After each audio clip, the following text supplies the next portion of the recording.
All right, Huskies, here we go on chapter 3. It's called The Mystery. I can't wait to find out about this yellow house. The children were lonesome after the wedding. They longed so much for Joe and Alice, but just then the mystery of the yellow house began. Supper was over, warm air was blowing through the open windows, and the birds were singing their evening songs. As Mr. Alden sat down in his easy chair, he said with a pleasant smile, "Isn't it time to think about our summer plans?" Henry looked at his grandfather. "Grandfather," he said, "do you mind if I ask you something?" "No, of course not," said Mr. Alden. "Ask anything you like." "You may not think it is polite," said Henry slowly. "But what is a grandfather for?" asked Mr. Alden, winking at Benny. "I know you are very polite to me always. Go ahead and don't be afraid." "Well," said Henry, "do you remember last fall I asked you why we were never allowed to go into the little yellow house on Surprise Island? You looked very cross for a minute, and Jessie and I were sure we had hurt your feelings." Jessie went on, "Don't you remember? You said, 'That's another story.'" "Oh, I remember all right," said Mr. Alden. "I never could forget that." He looked from one face to another. "If you 4 children will come over here and sit down on the floor, I'll tell you all about it. I guess the time has come when you ought to know." Mr. Alden waited until they were ready to listen, and then he began. "You know, I told you my father built the barn on Surprise Island for his best racehorses, and the man who took care of the horses built the little yellow house for himself. The man's name was Bill. He was about 30 years old then, and so I was, I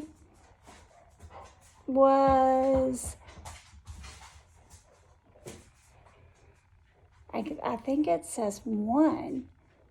It doesn't, it's kind of weird. Sorry about that.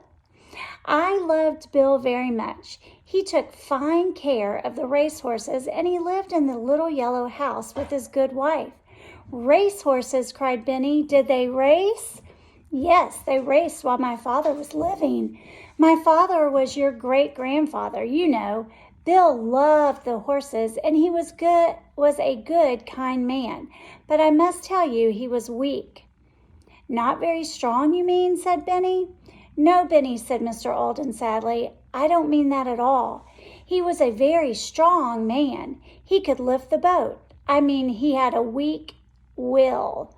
Anyone could tell him what to do." Mr. Alden stopped.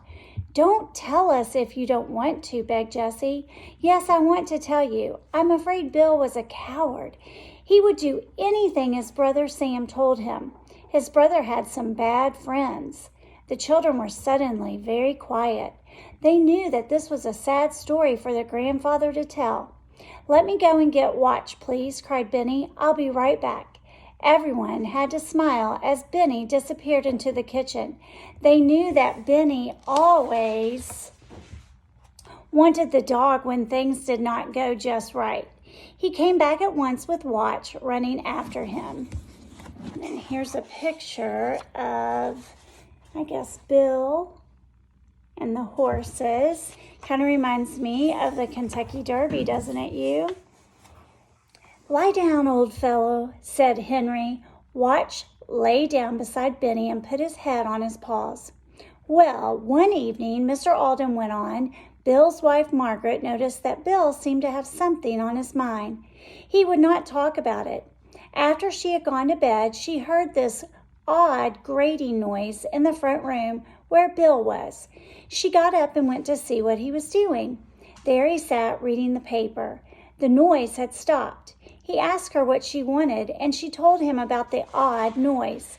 He said it must have been the waves on the rocks. But it wasn't the waves, and Margaret knew it. She began to be very much worried. She went back to bed and pretended to be asleep, and then the noise began again. Didn't she ever find out what it was?" asked Benny. "No, Benny, she never did. To this day, nobody knows what Bill was doing in that front room. This went on for 2 nights. The next night, Margaret smelled something odd. She thought it might be paint, But when she came out, Bill was not painting, he was reading. Then one night, he went out to the barn to see the horses, and he never came back. Never came back? Asked Violet. No, Margaret waited an hour. Then she took a light and went out to look for him. He had given the horses water, but he had left the barn door open.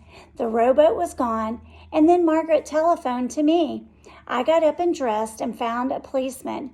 Captain Daniel took us over to the island in another boat, but of course it was dark and we couldn't find a thing. No clues, said Benny. That's right, no clues, said Mr. Alden. Next day, the island was full of policemen. They looked under the barn, under the dock, all through the woods, but they couldn't find Bill. They found Bill's rowboat a few days later. It was tied up to another dock about a mile away on the mainland. Did they radio the news, asked Benny, and get the FBI men? Oh, thank Benny, said Henry. There weren't any radios then. Oh, I forgot that, said Benny. But at last they found him, didn't they? No, they never found Bill, Mr. Alden. He stopped and went on again. Margaret thought the clues were the odd smell and the grating noise in the front room. So the police went all over the little yellow house. They thought they might find a letter. Margaret thought she had seen Bill reading one. You mean maybe a letter frightened Bill? Asked Henry. Yes, that's right, but they never found one. They took up the rugs, they hunted all through the desk, they even went down the chimney with a light. Did they take up the floorboards? Asked Henry. So here they are in the yellow house looking for clues. No, they didn't take them up, but they looked at every board in the house. There was dust between every two boards. Why didn't they put a notice in the newspaper? Asked Violet. They did. We had a notice in the paper every day for 2 years, but nothing ever came of it. I'm so sorry for Margaret, said Violet. She must be old now. Yes, my dear, said her grandfather with a smile. She seems old to you, I know. Seems old, said Violet. Violet, do I know her? Yes, you all know her very well, said Mr. Alden. She is Mrs. McGregor. Mrs. McGregor, shouted all the children. They could not believe it. For Mrs. McGregor had taken care of them and listened to their troubles ever since they had come to live with their grandfather. They could not think of her as young as anyone in a mystery. At last Henry said, I suppose she couldn't live alone on the island, and so great-grandfather gave her a home here. That's right. He asked her to come here to live with us as our housekeeper, and the next year he died. She lived here ever since. We never talk about Bill now, and nobody has ever been inside the yellow house since that time. It's such a lovely little house, said Jessie. It's too bad it's such a sad place and nobody can live there.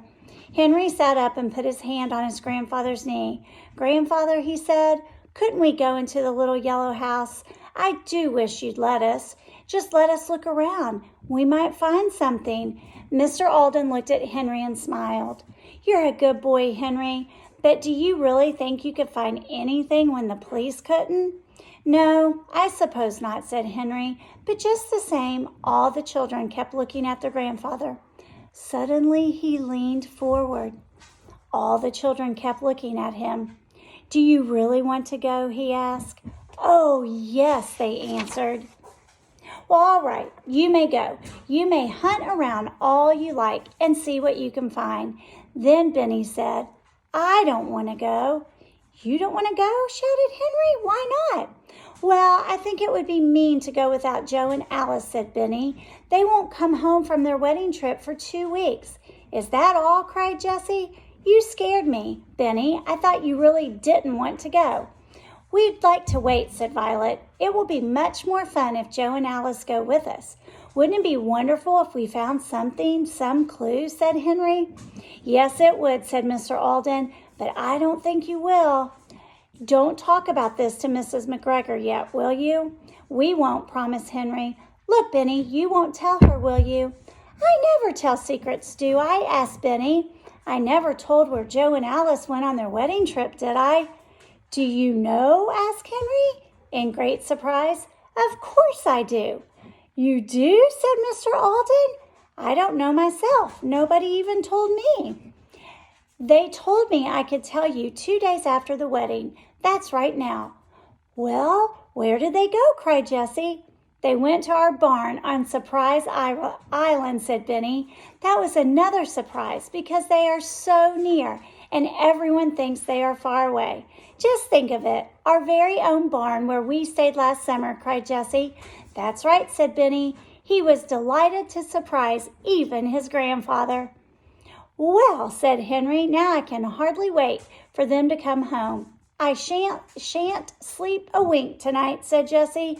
"I shall be thinking of Joe and Alice and the little yellow house. They all expected to stay awake all night, but they were soon sleeping quietly. Even watch." All right, chapter 4 is called the 10 box. Do you think they'll find a 10 box in the house? I can't wait to see. Bye, Huskies.